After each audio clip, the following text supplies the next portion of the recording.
Let's just get you the latest, and this is in regard to the firing that's been reported on the line of control, firing along the entire stretch of 740 kilometers of the line of control. This is speculative firing that has taken place. This is with Pakistan violating the ceasefire with small arms that took place overnight along the entire stretch. To know more on this, we have my colleague Shiv, who will be joining us. But this is, of course, the matter that Pakistan has been firing. This is an exchange of fire that took place, which was started by the side of Pakistan, which India had no choice but to retaliate. And the Indian action has been taken in order to send Pakistan in a tizzy. The Indian army responded to the firing that was initiated by Pakistan. So the Pakistan firing that you can hear and see on your screens, which took place late last night along the entire stretch. We're talking about the entire stretch of 740 kilometers long as far as the line of control is concerned. So Pakistani side has violated the ceasefire agreement with these small arms that have taken place. This is the firing that one heard overnight.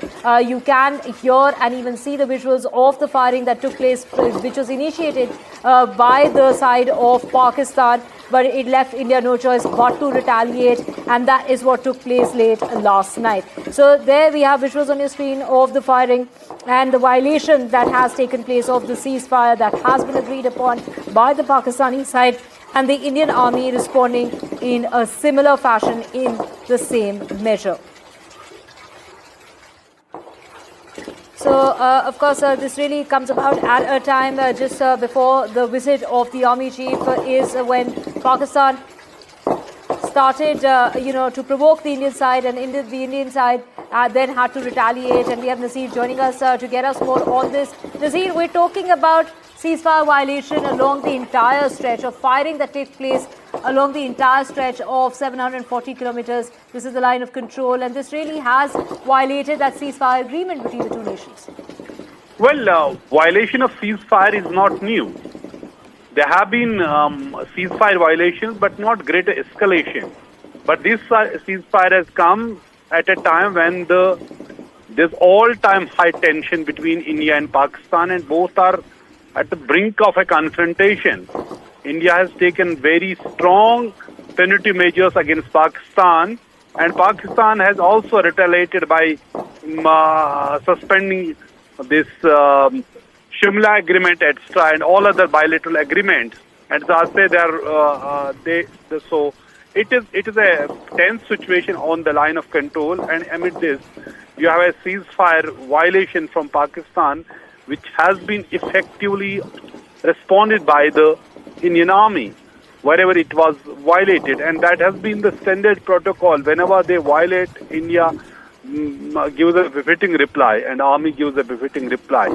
There have been multiple, these meetings, flag meetings between Indian army and Pakistan in the past whenever there have been ceasefire violation to maintain calm, because ceasefire is something which was renewed by India and Pakistan army in February 2021. So since then it has been holding on despite minor violations. And it was a small arms, but we are hearing they use small arms, not the major guns which could have escalated the situation. But everything is on edge, the LoC is on the edge, situation is very tense.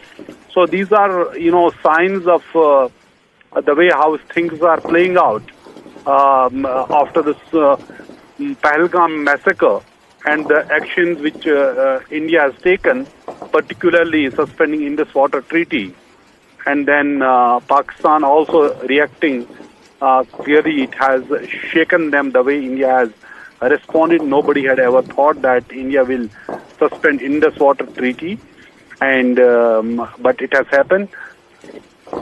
So there was a ceasefire violation, and that has been, retaliated. And so far, there's no information if there's any injury or the casualty because of this ceasefire violation. So that is it. We will update you as and when we get more details about the situation along the line of control or the border. But things are quite tense.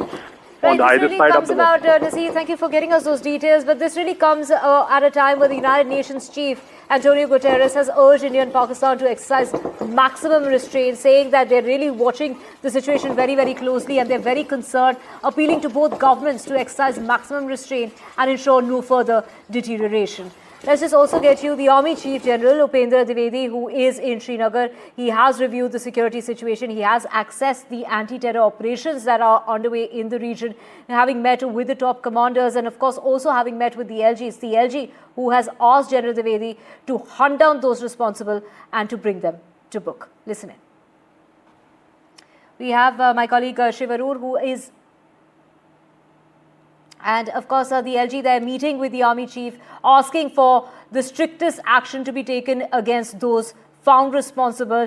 They should be, brought to book, is what Manoj Sinha, the LG of J&K, has asked of the Army Chief, who is in Srinagar, taking stock of the situation on the ground.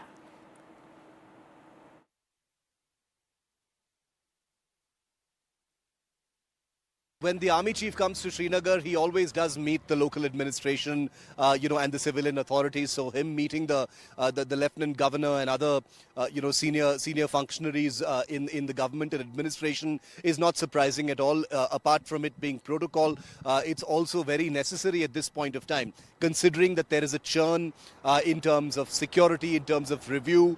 The very real fact that any action, political or otherwise, that the Indian government will be taking against Pakistan will have a real, visible and immediate bearing on security and other aspects of life here in Jammu and Kashmir means that all of the people in key positions of administrative power need to be briefed at all times. We've got to keep in mind that this information is strictly all on a need-to-know basis. So it's not like operational details, etc., are being shared with all authorities. It's a very, very airtight, self-contained chain of command when it comes to military operations, and especially during an operational time and sensitive time after a terror attack. So these are protocol things, and we'll be tracking them as well.